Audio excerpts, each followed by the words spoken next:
అందరికీ నమస్కారం, శుభోదయం. Welcome to money master. ఇవాళ 16 డిసెంబర్ ట్యూస్డే ఇంటర్నేషనల్ మార్కెట్స్లో పర్ఫార్మెన్స్, అలాగే మన మార్కెట్స్ మీద ఇంపాక్ట్ ఇవన్నీ కూడా మనం మాట్లాడుకుందాం. ఏషియన్ మార్కెట్స్లో ట్రెండ్ కొద్దిగా బలహీనంగా ఉంది. నికే 1.2%, హాంకాంగ్ 1.3%, షాంఘై కూడా దాదాపు 1% మేర నష్టాలతో ట్రేడ్ అవుతున్నాయి. నిన్న ముగిసిన అమెరికన్ మార్కెట్స్లో కూడా కొద్దిగా సెల్ ఆఫ్ చూసాం. నాస్డాక్ 0.5%, S&P 500 దాదాపు 0.25%, డౌ జోన్స్ కూడా కొద్దిగా నష్టాల్లో ముగిసింది.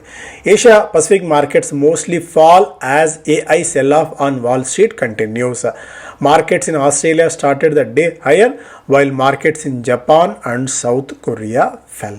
సో ఏషియన్ మార్కెట్స్లో కొద్దిగా బలహీనత మనకు కనిపిస్తోంది.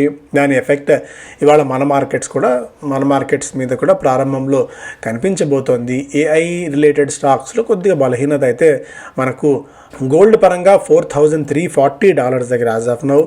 దేశీయ మార్కెట్లో కూడా దాదాపుగా $4,000 పైన గోల్డ్ పెరగటం ఒకటి. అటు ఇంటర్నేషనల్ మార్కెట్లో గోల్డ్ పెరుగుతుంది, ఇక్కడ డాలర్ రూపీ పాయింట్ ఆఫ్ వ్యూలో రూపీ బలహీన పడుతుంది. ఈ రెండు ఎఫెక్ట్ నేపథ్యంలో గోల్డ్ మెల్లిమెల్లిగా $1,50,000 మార్కెట్ని క్రాస్ చేసే దగ్గరికి వెళ్లేందుకు ఉబలాట పడుతుంది. సిల్వర్ కూడా దాదాపు $64 దగ్గర యాజ్ ఆఫ్ నో ట్రేడ్ కావడం.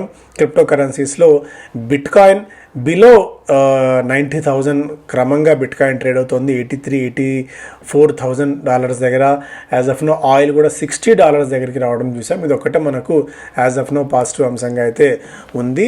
రెగ్యులర్గా $60 దగ్గర, మ్యాక్స్ $60 to $65 దగ్గర as of now crude trade అవుతూ వస్తూ ఉండడం. Trump sues BBC for $5 billion claims defamation from Panorama documentary.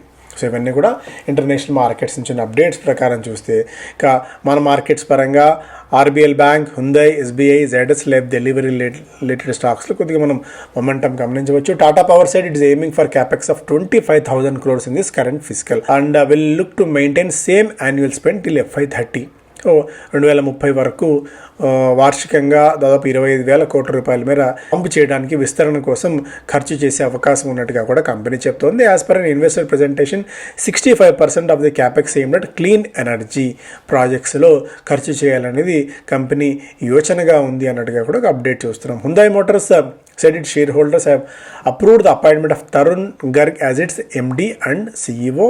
RBL Bank announced that CFO Bhuvanesh Tarashankar has resigned from its position. State Bank of India Ravi Ranjan గారిని ఎండీగా నియమించారు. Texmaco rail 132 కోట్ల రూపాయల మేర orders టోవాక్స్ Texmaco rail car leasing corporation నుంచి వచ్చినట్టు వెల్లడించింది. Zydus Sentynl therapeutics, a US based pharma company wholly owned by Zydus Life, announced that US FDA has accepted the resubmission of its new drug application. అదొకటి. So మేజర్గా for copper histidinate intended to treat Menkes disease in paediatric పేషెంట్స్లో అవసరమైన ఏదైతే drug కనుక్కున్నారో, ఏదైతే drug తయారు చేశారో దానికి మళ్ళీ రీసబ్మిషన్ చేసేందుకు యూఎస్ఎఫ్డీ నుంచి ఆమోదం లభించినట్టు కూడా ఒక అప్డేట్. క్యాన్ఫిన్ హోమ్స్ $7 మధ్యంతర డివిడెండ్ని ప్రకటించింది. Delivery launch of its on demand intracity shipping on the delivery direct app for customers in Mumbai and హైదరాబాద్లో 15 minutes. The service offers pickup within 15 minutes of the booking. The service caters to small businesses, D2C brands and individuals. Local on demand shipping కోసం delivery Mumbai, హైదరాబాద్లో ఒక pilot ప్రాజెక్ట్ని అయితే start చేసి. Economic Times first పేజ్లో a step closer to IPO, NCLT okays Flipkart flipback. Walmart owned company now waits PN3 nod from government as China's Tencent a stakeholder. So China Tencent stake హోల్డర్గా ఉంది కాబట్టి కొద్దిగా ఆ press note 3 కోసం company wait చేస్తుంది. IPO కోసం రావడానికి దాదాపుగా లైన్ క్లియర్ చేసుకునే ప్రయత్నం అయితే చేస్తుంది ఫ్లిప్కార్ట్. అదొక అప్డేట్. అలాగే tectonic shift, GCC is hiring 4x faster than IT companies now. MNC units expand headcount on demand boom in AI, product engineering and cyber security. ఈ విభాగాల్లో కొత్త ఉద్యోగాలు అయితే వస్తున్నాయి. గ్లోబల్ క్యాపబిలిటీ సెంటర్స్ అన్నీ కూడా ఇక్కడ కొత్తగా హైరింగ్ స్టార్ట్ చేస్తున్నాయి. వెన్ కంపేర్డ్ విత్ IT కంపెనీస్తో పోలిస్తే కూడా ఒక interesting update. November goods exports leap 19% with over $38 billion shipments. అలాగే ఇవన్నీ ఫస్ట్ పేజ్లో అంశాలు. అలాగే business with data centres is really cool.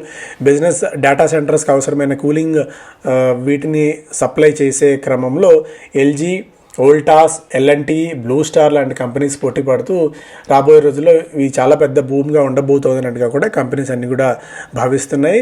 AC కంపెనీస్కి ఏదో ఒక మంచి బిజినెస్ ఆపర్చునిటీ అయ్యే ఛాన్సెస్ కూడా యాజ్ ఆఫ్ నో అయితే కనిపిస్తున్నాయి అన్నట్టుగా కూడా ఒక అప్డేట్ ఇక్కడ మనం చూడవచ్చు. Infrastructure firms and air conditioner makers are eyeing windfall gains from the booming sector.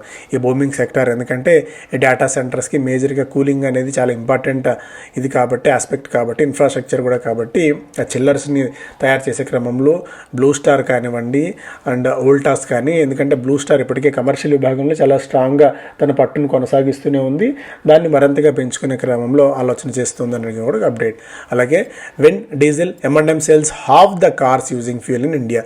So ఓవరాల్గా ఇండియాలో సేల్ అయ్యే డీజిల్ కార్లలో మెజారిటీ ఆఫ్ ది సేల్స్ అన్నీ కూడా మహీంద్రా అండ్ మహీంద్రా చేపడుతుంది ఇప్పుడు. ఎందుకంటే యాజ్ ఆఫ్ నో ఈ క్యాలెండర్ ఇయర్లో 56% M&M కార్లు డీజిల్ కార్లు సేల్ అవుతున్నాయి అనేది కూడా ఒక అప్డేట్ అయితే చూస్తున్నాను. ఎందుకంటే వాళ్ళ ఫోకస్ అంతా కూడా మేజర్గా డీజిల్ మీద ఉంది కాబట్టి. Cloud is the limit for Hyderabad office market now. పెద్ద పెద్ద కంపెనీస్ అన్నీ హైదరాబాద్ని దృష్టి పెట్టడము, గ్లోబల్ హైపర్ స్కేలర్స్ జీసీసీలు ఇక్కడ ఏర్పాటు చేయడం, అమెజాన్, మైక్రోసాఫ్ట్, గూగుల్ ఇవన్నీ కూడా దాదాపు $60 to $70 బిలియన్ మీరు ఇక్కడ ఇన్వెస్ట్మెంట్స్ కమిట్ చేస్తున్న తరుణంలో Hyderabad and when compared with Mumbai కానీ బెంగళూరు కానీ ఇతర ప్రాంతాల్లో పోలిస్తే ల్యాండ్ పార్సల్స్ చీప్గా ఉండడము అండ్ ల్యాండ్ విస్తారంగా ఉండడం కూడా హైదరాబాద్ని మరొకసారి రాడార్లో పెట్టా ఏటీ కంపెనీస్ అన్నట్టుగా కూడా ఒక update. It's all about profitability, new age company spot a winnowing formula on street.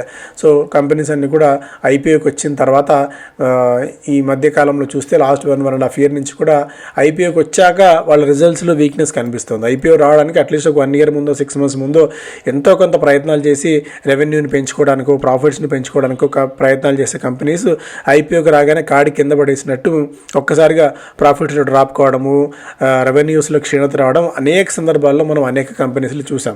అయితే మెల్లిమెల్లిగా అయితే స్టాక్ ప్రైస్ అప్పుడు హ్యామర్ అవుతుంది కాబట్టి ఆ స్టాక్ ప్రైస్ని అట్లీస్ట్ బూస్ట్ చేసుకునే క్రమంలో మళ్ళీ రెవెన్యూని పెంచుకునే ప్రయత్నాలు చేస్తున్నాయి. ఈవెన్ ఎటర్నల్ పాయింట్ ఆఫ్ వ్యూలో ఐపీఓ నుంచి స్టాక్ దాదాపు 300% మేర పెరిగితే ఇప్పుడు రెవెన్యూ గ్రోత్ దాదాపు 915% మేర పెరిగింది. ఇప్పుడు ప్రాఫిటబుల్లోకి రావడం చూసాం. ఇక్కడ ఫస్ట్ క్రై 37% స్టాక్ ప్రైస్ అయితే హ్యామరింగ్ చూసాం. రెవెన్యూ గ్రోత్ 18% ఉండగా లాసుల్ని దాదాపు 17% మేర తగ్గించుకునే ప్రయత్నం చేసింది. పేటీఎం నష్టాలను 61% మేర, ఓలా ఎలక్ట్రిక్ కూడా నష్టాలు 44% మేర తగ్గించుకునే ప్రయత్నం చేసి మార్కెట్స్లో నిలబడే ప్రయత్నాలు చేస్తున్నాయి ఈ న్యూ ఏజ్ కంపెనీస్ అన్నీ కూడా. Sagarmala fin to start lending soon. So Sagarmala finance corporation limited అని చెప్పి కేంద్ర ప్రభుత్వం ఆధ్వర్యంలో మ్యారిటైమ్ ఫస్ట్ టైం సెక్టార్ స్పెసిఫిక్గా నాన్ బ్యాంకింగ్ ఫైనాన్షియల్ కంపెనీని ఏర్పాటు చేసింది సెంట్రల్ గవర్నమెంట్. ఇది మ్యారిటైమ్ స్పెసిఫిక్గా వాళ్ళకు మాత్రమే రుణాలు ఇచ్చే కంపెనీ ఇది సాగర్మాల ఫైనాన్స్ కార్పొరేషన్ అనేది. దీనికి ఎల్వీఎస్ సుధాకర్ బాబు గారు ఆయన ఎండీగా ఆయన బాధ్యతలు అయితే చేపడుతున్నారు. దాదాపు 3.5 లక్షల కోట్ల రూపాయల మేర 22 ప్రాజెక్ట్స్కి వీళ్ళు అగ్రిమెంట్స్ ఇప్పటికే సైన్ చేశారు. ఒక్కటి ఎన్పిఏ కూడా ఇప్పటివరకు లేదు అని చెప్పి చెప్తున్నారు. ఈ ఏడాది ఇప్పటివరకు 8,000 కోట్ల రూపాయల వరకు ఈ ఫిస్కస్లో రైజ్ చేసి స్పెసిఫిక్గా ఇదే విభాగంలో ఉన్న కంపెనీస్కి లోన్స్ ఇవ్వాలన్న ఆలోచనలు అయితే కంపెనీ ఉంది ఎన్బిఎఫ్సి ఉంది. నిజంగా పాజిటివ్ అంశం అవుతుంది. హాస్పిటల్ కంపెనీస్ అన్నీ కూడా seeks healthy dose of funds.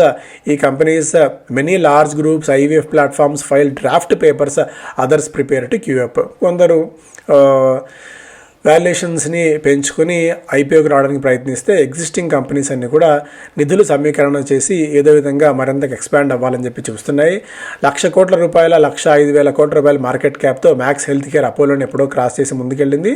Apollo hospital 1,02,000 కోట్ల రూపాయల మార్కెట్ క్యాప్తో కూడా ఉండడం అయితే ఇక్కడ మనం చూస్తున్నాం. ఈవెన్ నారాయణ హృదయాలయ, ఆస్ట్రాడియం ఇవి కంపెనీస్తో పాటు మరిన్ని ఐవీఎఫ్ కంపెనీస్ కూడా ఇప్పుడు ఈవెన్ ఇందిరా ఐవీఎఫ్ కానీ ఇప్పుడు మణిపాల్ హోటల్ హాస్పిటల్స్ కానీ ఇవన్నీ కూడా ఐపీఓకి వచ్చి నిధుల వేటలో పడ్డాయి తమ ఎక్స్పాన్షన్ కోసం అన్నట్టుగా కూడా ఒక అప్డేట్. అలాగే ఇండస్ఇండ్ మూవ్స్ టు క్లా బ్యాక్ బోనసెస్ ఫ్రమ్ ఎక్స్టాప్ బ్రాస్. దాదాపు 2,000 కోట్ల రూపాయల నష్టాన్ని భర్తీ చేసుకోవడానికి కంపెనీ ప్రయత్నాలు చేస్తోంది.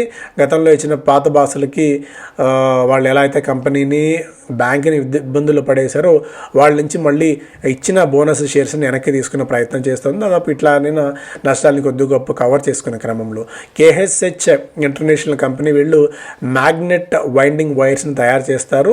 ఈ కంపెనీ 420 crores-ని ఫ్రెష్ ఈక్విటీ రూపంలో నిధులు సమీకరించాలని చెప్పి చూస్తోంది. అండ్ 290 crores డెట్ 290 crores-ని ఆఫర్ ఫర్ సేల్ ద్వారా చేస్తోంది. దాదాపు మొత్తానికి మనకు 710 కోట్ల రూపాయల మేర నిధుల సమీకరణ కోసం కంపెనీ ప్రయత్నాలు చేయగా ఐపీఓ తర్వాత ప్రమోటర్ హోల్డింగ్ 98.4 నుంచి 71.4కి తగ్గబోతోంది. ఈ మ్యాగ్నెటిక్ వైండింగ్ వైర్స్ని తయారు చేస్తున్న క్రమంలో ఎలక్ట్రిక్ వెహికల్స్కి మేజర్ ఇది కూడా one of the raw material కాబట్టి ఎలక్ట్రిక్ వెహికల్ మార్కెట్ పెరిగే కొద్దీ వీళ్ళకి కూడా కొద్ది గొప్ప పాజిటివ్ అవుతుంది అనేది కూడా ఒక అప్డేట్గా మనం ఇక్కడ చూడవచ్చు. ఎందుకంటే ఇన్ఫ్రాస్ట్రక్చర్కి ఈ వీళ్ళ కంపెనీస్ తయారు చేసే products infrastructure, power and renewable ఎనర్జీకి మేజర్గా యూజ్ అవుతాయి. 1979లో ప్రారంభమైన కంపెనీ ఇది. థర్డ్ లార్జెస్ట్ మ్యానుఫ్యాక్చర్గా ఉంది మ్యాగ్నెట్ వైండింగ్ వైర్స్లో.